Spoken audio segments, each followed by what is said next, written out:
Most people in New Zealand believe that if you're a high income earner, that means you're wealthy.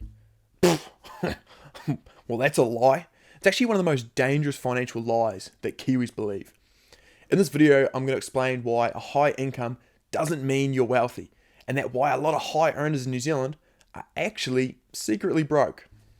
The illusion of high income. When someone says they earn 150k a year, most people think, oh man, he's set. But here's what they don't see. In New Zealand, 150k a year potentially won't make you rich, especially if you're in Auckland or Wellington. So 150k turns into about 107k after tax, which is close to about 2,000 a week, which is good money, right? But watch how quick that this can disappear.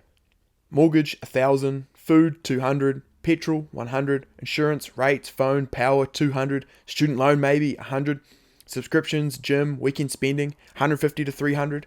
150k salary comes with 150k habits. Before you've even started saving or investing, you're left with maybe $200 to $300 a week. And that's if you're disciplined. That's not wealth, that's just surviving in a nicer postcode. Did you know here in New Zealand, the average household saving ratio is 1.3%? 1.3%! What are we doing? That means if you're at $1,000 a week, you're only saving $13.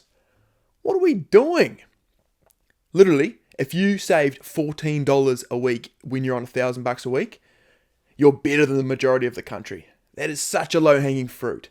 So easy to be better than average. Why most high earners feel broke. The real problem is lifestyle inflation. As your income increases, so does your lifestyle. You get a nicer car, you wear nicer clothes, you start eating out more, you have more subscriptions, you go on more holidays. You think you're moving up in the world, but your bank account's telling you different. High income turns into high expenses, and high expenses kills your saving rate. And the saving rate is the only metric that matters if you're a salary earner. Because wealth is not about what you earn, it's how much you can keep.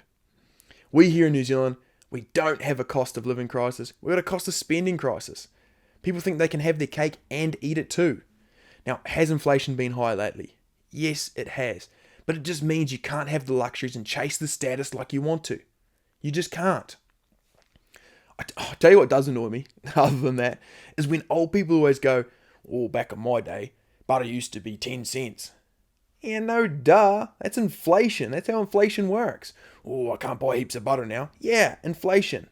A low income can be wealthier. Here's the crazy part.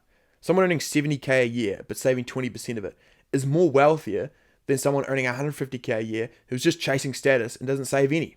Because the 70k a year person is creating compounding. They're buying their future time back. Whereas the 150k person a year, they're buying a nicer car and Uber Eats. One person looks rich, and one person is actually becoming rich. The wealth formula that Kiwis ignore. Wealth comes from three places. Buying or building assets, not lifestyle. Assets pay you, lifestyle costs you. Simple rule. If it's not growing or generating you income, it's not making you wealthy. It's not an asset. 2. Saving rate. You can't save money that you don't have. You saw how much the average Kiwi's saving? It's not much. You gotta save more. 3. Time. Time is the biggest financial cheat code ever because it creates compounding. Now, this only works if you're actually investing. A high income doesn't give you any of these three things, but behavior does.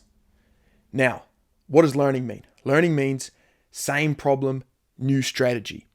What does intelligence mean? Intelligence means the rate of learning, or the speed at which you can apply a new strategy to the same problem. So this shows that our behavior of being willing to apply a new strategy or explore different strategies for the same problem is what dictates our intelligence. So, behavior is at the basis of intelligence. Well, good news. You have control over your behavior, therefore you can actually dictate your intelligence. Intelligent people know how to create wealth, and there is nothing stopping you from being intelligent. It is just your behavior. The New Zealand problem. New Zealand has a cultural issue. We often confuse status for wealth. Nice car equals wealth. Nice house equals wealth. Fancy lifestyle equals wealth. When in reality, these could just be liabilities with debts attached to them. There are a lot of high income earners that don't have assets. They just have payments. Now, there are some high income earners out there that do have these three things and do have wealth. So I'm not trying to throw a full blanket statement, But let's be honest, a lot of them don't. Did you know in New Zealand, 7 out of 10 cars on the road have been financed? That means there's a 70% chance that any car you see on the road, the person wanted it, but they couldn't afford it. This is the type of behavior that is created when people are desiring for status. They are willing to give up true wealth for the false appearance of wealth. What would you want? Would you want wealth or the false appearance of wealth? And if you want both, then just get wealth. What is wealth? I like to use Naval Ravikant's definition for wealth, and here it is. Seek wealth, not money or status. Wealth is having assets that earn while you sleep. Money is how we transfer time and wealth. So the definition of wealth, thanks to Naval, is assets that earn while you sleep. This could be in the form of shares, media, code, businesses, factories, anything that can make you money while you have your feet up. So the question shouldn't be, how much do you earn? The question should be, how much are you saving? What are you investing in? And how much time are you giving those investments? Because wealth is not built off income. Wealth is built off behavior.